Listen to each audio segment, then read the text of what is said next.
आज से शुरू हो रहा है गढ़वाल का पंवार यानी परमार राजवंश। भाग 1 में हम देखेंगे कि इनकी स्थापना कब हुई, राजा कनकपाल का आगमन और 52 गणों की बुनियादी समझ। आज हम ये समझेंगे। गढ़वाल क्षेत्र में पंवार राजवंश की स्थापना से पहले यह पूरा क्षेत्र किसी एक राजा के अधीन नहीं था। यहाँ 52 छोटे छोटे स्वतंत्र राजा शासन करते थे, जिनके अपने किले थे। इन किलों को स्थानीय भाषा में गढ़ कहा जाता था। तो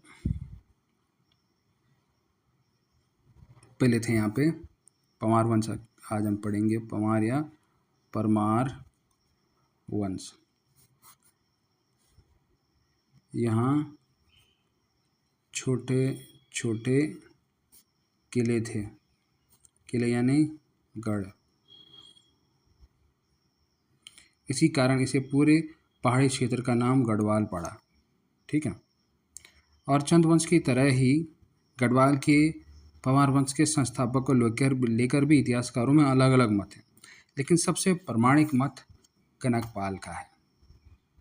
अब कनकपाल का आगमन होता है,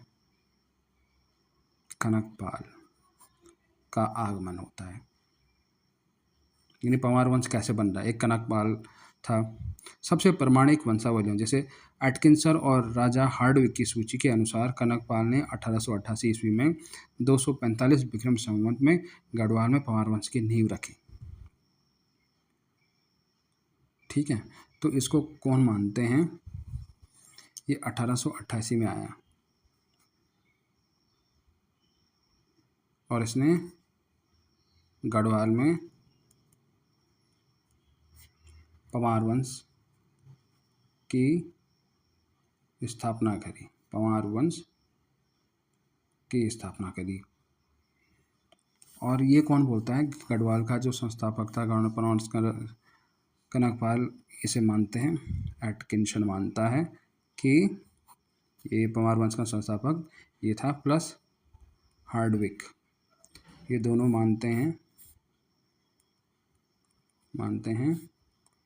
पंवार वंश की स्थापना कनकपाल द्वारा। कब? 888। कनकपाल मूल रूप से गुजरात के मालवा क्षेत्र में स्थित धार नगरी का एक राजपूत कुमार था। यानी ये कहाँ का था? गुजरात। गुजरात में कहाँ? मालवा। मालवा में कहाँ? धार नगरी। धार नगरी में क्या था? ये राजकुमार था। और एम क्या था इसका? बद्रीनाथ यात्रा। बद्रीनाथ की पवित्र यात्रा करने आया। इस समय चमोली के चांदपुर गढ़ी यानी कि अलकनंदा की सहायक नदी नवती के तट पर, और बद्रीनाथ कहाँ पड़ता है? चमोली में। ठीक है। तो चमोली में है चांदपुर गढ़ी। ठीक है। यहाँ का राजा था भानु प्रताप। ये कहानी है, हाँ, जिसे स्थानीय लोक कथाओं में सोमपाल कहा जाता था। भानु प्रताप या सोमपाल। भानु प्रताप कनकपाल के व्यवहार और राजसी लक्षणों से इतने प्रभावित हुए, भानु प्रताप इम्प्रेस हो गया।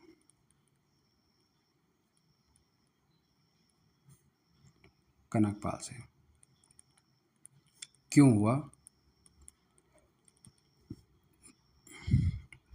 उसके व्यवहार को देख के, राजसी लक्षण,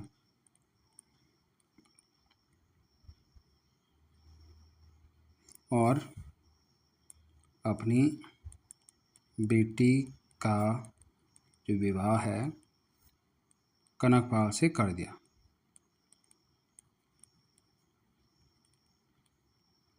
और चांदपुर गढ़ी की जहांगीर सौंपी। चांदपुर गढ़ी की जहांगीर सौंपी किसको? कनकपाल को। और कनकपाल ने चांदपुर गढ़ी को ही पंवार वंश की पहली राजधानी बनाया। तो चांदपुर गढ़ी को कनकपाल ने पंवार वंश की फर्स्ट राजधानी बनाई। ठीक है।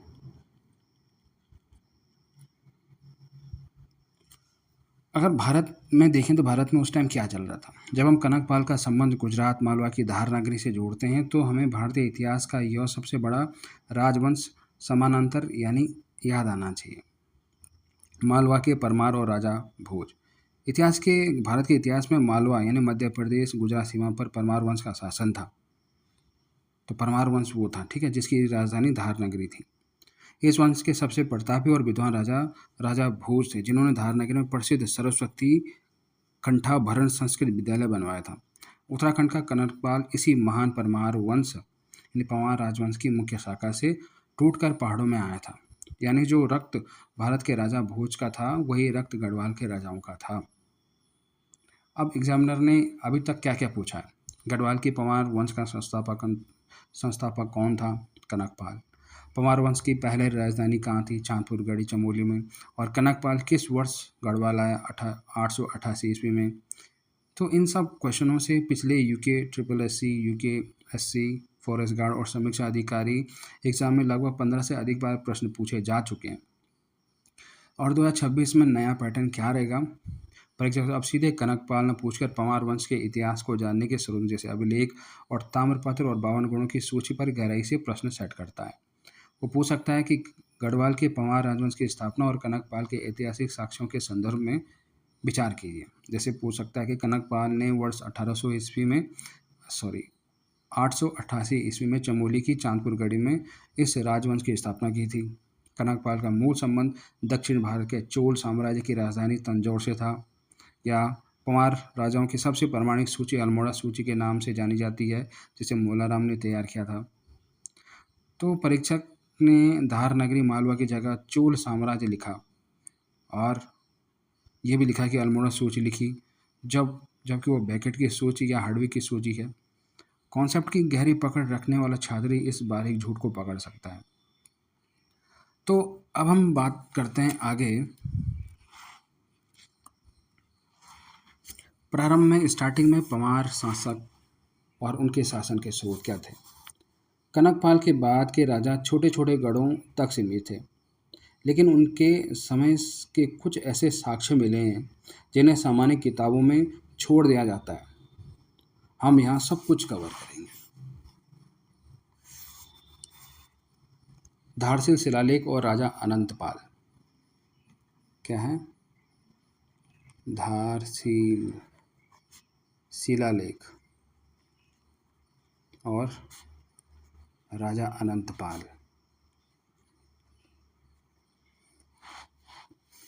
ये कौन सा राजा था? 29th। कनकपाल के बाद का सबसे बड़ा लिखित ऐतिहासिक साक्ष्य राजा अनंतपाल का मिलता है। अब धारसिल शिलालेख क्या है? ये ऊखीमठ रुद्रप्रयाग में है।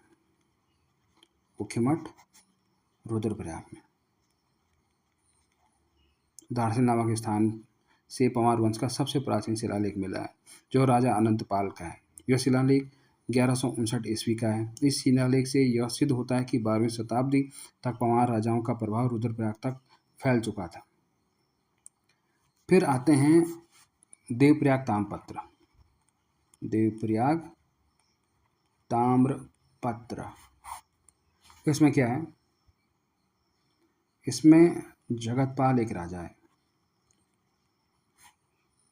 जो कि 34वां राजा है।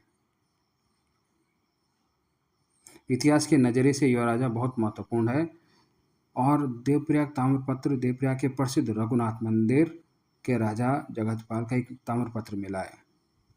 यानी जो रघुनाथ मंदिर है वहाँ से एक जगतपाल का एक ताम्रपत्र मिला है। यह पंवार राजवंश का पहला प्रमाणिक ताम्रपत्र है। यानी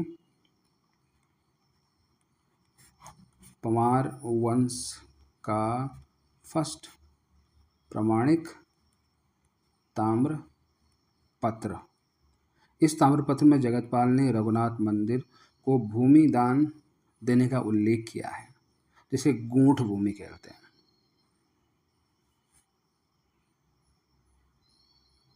रघुनाथ मंदिर को भूमिदान, इस भूमिदान को बोलते हैं गोंठ भूमि, ये याद रखना, ठीक है। गोंठ भूमि यानी मंदिरों को दान की गई भूमि। और उस टाइम पे भारत में क्या चल रहा था, जैसे गढ़वाल के इतिहास को प्रामाणिकता देने का काम धारसी शिलालेख और देवप्रयाग ताम्रपत्र करते हैं, ठीक वैसे भारतीय इतिहास को प्रामाणिकता देने का काम सम्राट अशोक के शिलालेख और गुप्त राजा समुद्रगुप्त का प्रयाग प्रशस्ति अभिलेख करते हैं। बिना इन अभिलेखों के इतिहास केवल एक कहानी बनकर रह जाता है। अब परीक्षक इसमें डीप क्या पूछ सकता है कि पूछेगा कि गढ़वाल के पंवार राजवंश के पुरातात्विक साक्ष्यों के संबंध में सूचियों को मिलाइए। जैसे धारसी शिलालेख, जो धारसी शिलालेख था इसका टाइम पीरियड था 1159 ईस्वी, और जो रघुनाथ ताम्रपत्र था वो है 1455। अब पूछेगा कि धारसी शिलालेख 1159 प्रथम प्रमाणिक ताम्रपत्र कौन सा था, चांदपुर गढ़ी के भग्नावशेष क्या थे। तो इसमें मिलाने के लिए पूछेगा कि राजा जगतपाल रघुनाथ मंदिर देवप्रयाग, या राजा अनंतपाल द्वितीय उखीमठ रुद्रप्रयाग, या संस्थापक कनकपाल, इस तरीके से पूछेगा। आमतौर पर छात्र केवल कनकपाल और अजयपाल पढ़ते हैं, लेकिन परीक्षा बीच के राजाओं के इन दो ऐतिहासिक अभिलेखों जैसे धारसिल और देवप्रयाग से कोट बनाकर पूरे 1.2 यानी 1.25 नंबर का खेल कर देता है। तो अब आगे बढ़ते हैं, क्विक रिकैप करते हैं। पंवार वंश की स्थापना 888, यहाँ पर मैं बोल रहा हूँ बट 888 अगर आपको लग रहा है तो 888 है, 1888 नहीं है। 888 में हुई कनकपाल द्वारा, और यह मूल स्थान कहाँ का था, धारनगरी मालवा गुजरात के परमार राजपूत का वंशज था।